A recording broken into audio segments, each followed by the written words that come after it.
ለበላቸው ታብሌት ይግዛልህ እናት ግን ኧረ በኋላ ደግሞ እንጀራ ዘርግቶ በልቶበት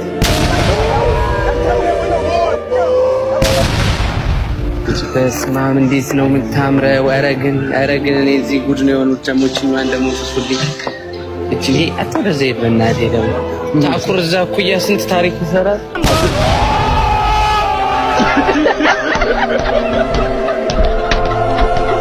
የኢትዮጵያ ዶክተሮች ያደረጉት ነገር በዚህ ሰዓት በርካቶችን ጉድ እያስዋለም ይገኛል። በኢትዮጵያ ለመጀመሪያ ጊዜ ሙሉ በሙሉ የተቆረጠ ብልትን በተሳካ ሁኔታ መቀጠላቸው ተነግሯል። ነገሩ ምን መሰላችሁ? አንድ ወጣት በደረሰበት አደጋ የብልት መቆረጥ አጋጥሞት አደጋው ከደረሰበት ከ9 ሰዓታት በኋላ ወደ አለርት ኮምፕሬሄንሲቭ ሆስፒታል ይመጣል። ነገር ግን ቆይቶ በመምጣቱ ከሰውነት የተለየው አካል መልሶ ለማዳን እጅግ ጠባብ የሆነ የጊዜ እድልም ነበረው። ነገር ግን በዕለቱ ተረኛ የነበሩ ሐኪሞች ቀዶ ሕክምናው በአስቸኳይ እንዲከናወን ውሳኔ ላይ ደርሰው 6 ሰዓታት በፈጀው አድካሚ ቀዶ ጥገና የሞቱ ህዋሳትን የማጽዳት የሽንት ቧንቧን፣ ቆዳንና ሌሎች ደጋፊ መዋቅሮችን መልሶ የመገንባት ስራዎችን በጥንቃቄ ሰርተዋል።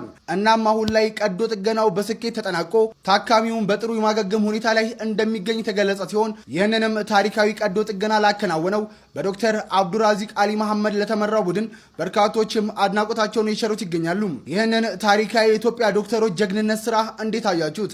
ሐሳባችሁን በኮመንት ጻፉልን። ፎሎ ማድረግ ቤተሰብ ይሁንም። እነሆ ኢትዮጵያዊነት እምነቱ ሙስሊም ነው፣ ተግባሩ ግን ድንበር የለውም። በጌዲዮ ዞን ዲላ ከተማ ከጠዋት ጀምሮ የቃል ኪዳኑን ታቦት ሸኝተው የሚመለሱ ክርስቲያን ወገኖቹን እየጠበቀ ወደ ከተማ ሲያመላልስ የነበረውን ሰው ተመልከቱት። ስሙ አቶ አሊ አህመድ ይባላል። በከተማው የፋብሪካና የበርካታ መኪኖች ባለቤት የሆነ ትልቅ ባለሀብት ነው። ነገር ግን ሀብቴ ለወገኔ ካልሆነ ለምን ይበጃል ብሎ ምዕመናኑ በእግር እንዳይደክሙ መኪኖቹን አሰልፎ ሲያገለግል ውሏል። ይህንን ድንቅ ተግባር በስፍራው የነበረ አንድ የዲላ ወጣት እንዲህ ሲል መስክሯል።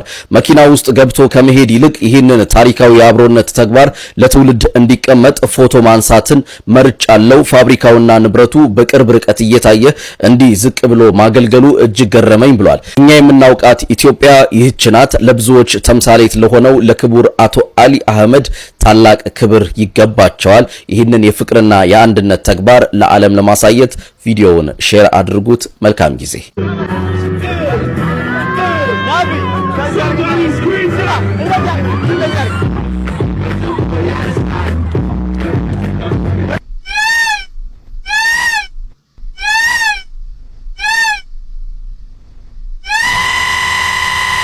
ብዙ የፍቅር ጥያቄዎች በየቀኑ በሶሻል ሚዲያ ይቀርቡልኛል፣ ግን ሁሉንም ብሎክ አደርጋለሁ። ምክንያቱም እውነተኛ አፍቃሪ የሆነች ሴት ከጎኔ ስላለች። እውነተኛ ፍቅር በቃል ብቻ የሚገለጽ አይደለምና። ከዩኒቨርሲቲ በ3.99 ውጤት ተመርቆ ዋንጫ ያሸነፈውን በረከት እንዲህ ይላል። ተዋውቀን ማውራት ከጀመርን በኋላ ሳገኛት ያሉብኝን ችግሮች ነገርኳት። ስፓና ቢፊዳ የተባለ ህመምም እንዳለብኝና ሽንቴን መቆጣጠር እንደማልችል ነገርኳት። የዛኔ ማንም አያውቀኝም፣ ምንም አልነበረኝም። ሰምታኝ ግን አዝናልኝ ብዙ አልቅሳለች። ከዛም በኋላ ደግሞ አልተለየችኝም። በብዙ ነገር ትደግፈኛለች። እስከዛሬም ከኔ ጋር አለች ይላል። አቅማቶ ሲቸገር ያዘነችለት፣ ያለቀሰችለት፣ በሁሉም ሁኔታ ከጎኑ የነበረች እቺ ሴት ፍቅር በቃል ብቻ የሚገለጽ ሳይሆን በተግባርም የሚኖር መሆኑን አሳይታለች። የእሱ የፍቅር ታሪክ እውነተኛ ፍቅር ጊዜና ሁኔታዎችን ተሻግሮ መዝለቅ እንደሚችል ያሳያል።